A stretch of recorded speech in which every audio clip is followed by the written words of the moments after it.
Hello student, good morning. આજનો આપણો ઈઆઈની અંદર ટોપિક છે factor to be considered in selection of transducer.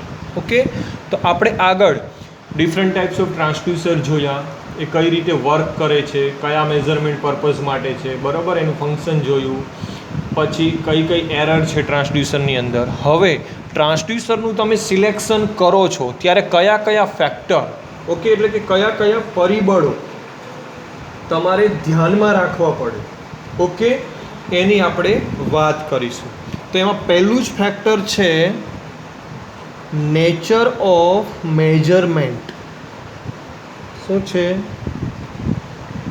Nature of measurement. Clear? આ nature of measurement શું છે? તો કે જે ટ્રાન્સડ્યુસર છે એ લાર્જલી ડિપેન્ડ હોય છે nature of measurement quantity. Okay, એટલે કે કઈ ક્વોન્ટિટી છે એના ઉપર એ ડિપેન્ડ હોય છે. એટલે કે જો ટેમ્પરેચર હોય, ઓકે, તો કે ટેમ્પરેચરને પણ સેન્સ કરવું જોઈએ. ક્લિયર? સ્ટ્રેન હોય તો સ્ટ્રેન ગેજ પણ યુઝ થાય છે, એટલે કે સ્ટ્રેનને પણ સેન્સ કરવું જોઈએ. એટલે કે અલગ અલગ નેચર, જેમ કે ટેમ્પરેચર છે, પ્રેશર છે, ફ્લો છે, લિક્વિડ લેવલ છે, સ્ટ્રેન છે, એ બધી જ મિકેનિકલ ક્વોન્ટિટીને સેન્સ કરીને ઇલેક્ટ્રિકલ સિગ્નલમાં કન્વર્ટ કરવું જોઈએ. એ બધા જ નેચર ઉપર વર્ક કરવું જોઈએ. ઓકે, પછી છે બીજું ફેક્ટર છે એનું રેન્જ. શું છે? રેન્જ. રેન્જ એટલે કે કોઈ પણ ટ્રાન્સડ્યુસર છે, ઓકે, એની લાર્જ રેન્જ, એટલે કે પોસિબલ જે મેગ્નિટ્યુડ ઓફ મેજરિંગ ક્વોન્ટિટી છે, બરાબર, એ લાર્જ ઇનફ ટુ કવર, એટલે કે મેક્સિમમ રેન્જ સુધી એ કવર કરે અથવા તો એને કન્વર્ટ કરી શકે. જે ઇનપુટ સિગ્નલ છે, ઓકે, એને આઉટપુટ સિગ્નલમાં એનો એ જેટલી રેન્જનું છે એટલો એ પ્રોપરલી રિસ્પોન્સ આપી શકે. ક્લિયર? પછી આવે છે એની સેન્સિટિવિટી. શું છે? થર્ડ પોઈન્ટ છે એનો સેન્સિટિવિટી.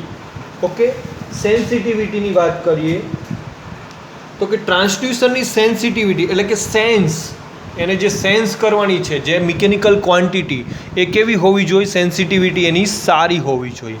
કારણ કે ટ્રાન્સડ્યુસરનું મેઇન ફંક્શન શું છે? તો કે કન્વર્ટ નોન ઇલેક્ટ્રિકલ સિગ્નલ, બરાબર, ટુ ઇલેક્ટ્રિકલ સિગ્નલ, અથવા તો non electrical quantity to electrical quantity. તો માની લો કે ટેમ્પરેચર છે, ફ્લો છે, પ્રેશર છે, એ ક્વિકલી સેન્સ કરીને એનો આઉટપુટ રિસ્પોન્સ એ આપી શકતું હોવું જોઈએ. ઓકે, પછી એનું ફેક્ટર આવે છે લિનિયારિટી. એટલે કે એનો ઇનપુટ આઉટપુટ રિસ્પોન્સ લિનિયર, એટલે કે ગુજરાતીમાં કહીએ તો રેખીય. ઓકે, તો કે એ ઇનપુટ આઉટપુટ રિસ્પોન્સ જે છે એ લિનિયર હોવો જોઈએ.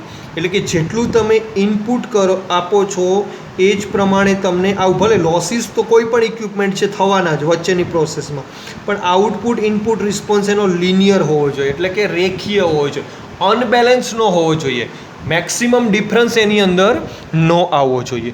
બરાબર? તો એક આ પોઈન્ટ છે લિનિયારિટી.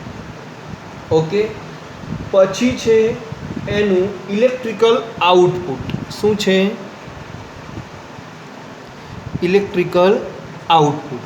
એ જે તમને મતલબ તમે જે ઇનપુટ આપો છો અને તમને જે આઉટપુટ આપે છે એ ઇલેક્ટ્રિકલ ફોર્મમાં મળે છે, બરાબર. તો ઇલેક્ટ્રિકલ ફોર્મમાં જે મળે છે એ આઉટપુટ તમને પ્રોપરલી મળવું જોઈએ.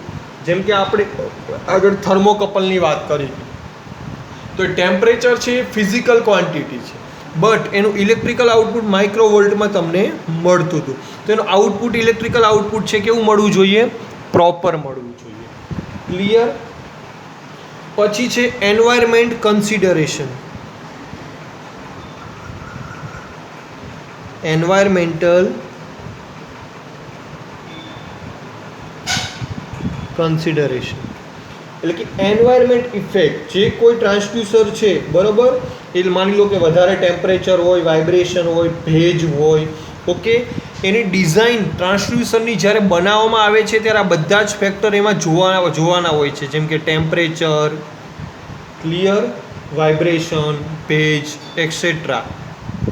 તો આ બધા જ એન્વાયરમેન્ટલ ફેક્ટર કન્સિડર કરીને એની ડિઝાઇન કરવામાં આવે છે. શા માટે? કારણ કે દરેક સિચ્યુએશનમાં પ્રોપરલી વર્ક આપવું જોઈએ. એવું ના થવું જોઈએ કે ચલો ભેજ વધારે છે કે ટેમ્પરેચર વધારે છે, વાઇબ્રેશન વધારે છે તો એ વર્ક નહીં કરે, તો પણ એનો ઇનપુટ આઉટપુટ જે રિસ્પોન્સ એ લિનિયર રહે અને પ્રોપરલી રિસ્પોન્સ મળે એવી જ રીતે એનું કામ કરવું જોઈએ. એટલે આ થઈ ગયું એન્વાયરમેન્ટ કન્સિડરેશન.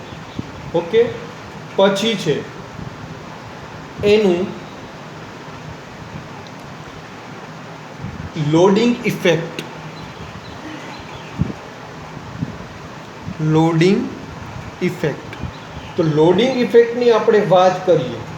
ઓકે, તો ટ્રાન્સડ્યુસર છે અમુક ફેક્ટરથી ડિઝાઇન કરેલો, અમુક કેપેસિટીથી, પણ માની લો ઇન કેસ ક્યારેક એની ઉપર ઓવરહીટિંગ, ઓવર રેન્જ અથવા તો પાવર ડિસિપેશન રેટિંગ જે થાય, બરાબર, તો પણ એ પ્રોપરલી સહન કરી શકે, મતલબ એ તો પણ પ્રોપરલી રિસ્પોન્સ આપી શકે. કોઈ પણ ઇક્વિપમેન્ટ હોય જ્યારે એને ડિઝાઇન કરવામાં આવે છે, ભલે અંદર લખેલું હોય કે મેક્સિમમ 415 વોલ્ટ સુધી, ઓકે, અથવા તો એમ લખેલું હોય 10 એમ્પિયર, તો પણ એની અંદર +or-5 અથવા તો +or-7 to 10 વેરિએશન તો હોય જ છે. એની અંદર આ 415 વોલ્ટ લખેલું છે, પણ ક્યારેક 25, 30, 35, 50 સુધીનો જો વોલ્ટેજ જાય તો પણ એ પ્રોપરલી વર્ક કરે જ છે, ડેમેજ થતું નથી.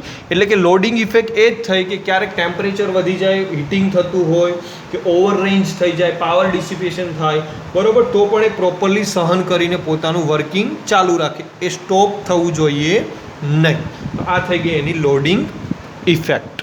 ક્લિયર? પછી છે એનું કોસ્ટ.